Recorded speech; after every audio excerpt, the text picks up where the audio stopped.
Yes, bwana, kama umepita kwenye mitandao ya kijamii, nadhani hii utakuwa umekutana nayo. Aliyedanganya rais kafa afikishwa kizimbani.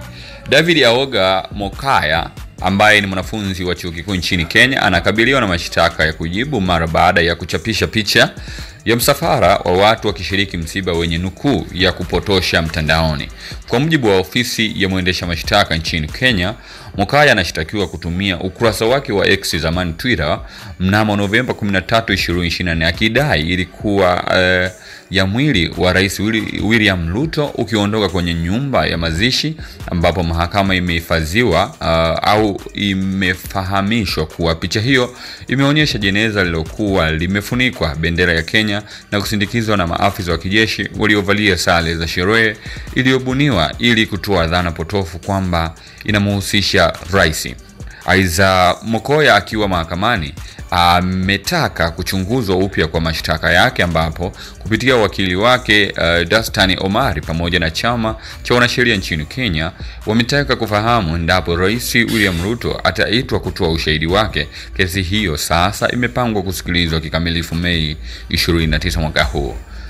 Lakini ngoja tuangalie watu wameweza kuongea nini kuhusu hili swala. Huyu anaitwa Paul Pirili anasema ilibadilisha rangi ya raiki na kuweka ya blue, achinjwe siku ya Idi. Huyu anaitwa Miss Angel anasema achunguzwe akili. Lakini huyu anaitwa Shafia anasema kwani rais alikufa kweli au? Church Fashion anasema du. Huyu anaitwa Rika anasema mbona huyu kama mwanangu hivi, nimesoma naye imekuaje vitu kama hivyo. Huyu anaitwa Dor anakuambia huyu anasoma VETA kozi ya ushonaji viatu mwaka wa kwanza, sio bure. Anaitwa Simba anakuambia watu sio waoga jamani, angalia kichwa chake kama parashuti. Anaitwa Sister P anasema ila kuna wanafunzi wanabaraa nye. Huyu anaitwa Macho de Kaka anasema ila Kenya. Bwana, kwa hiyo comment zimekuwa nyingi. Umeona bwana. Huyu anaitwa Zena anasema unakuja au nikufuate. Ameweza kuchati na mtu kwenye huu kurasa wa comment.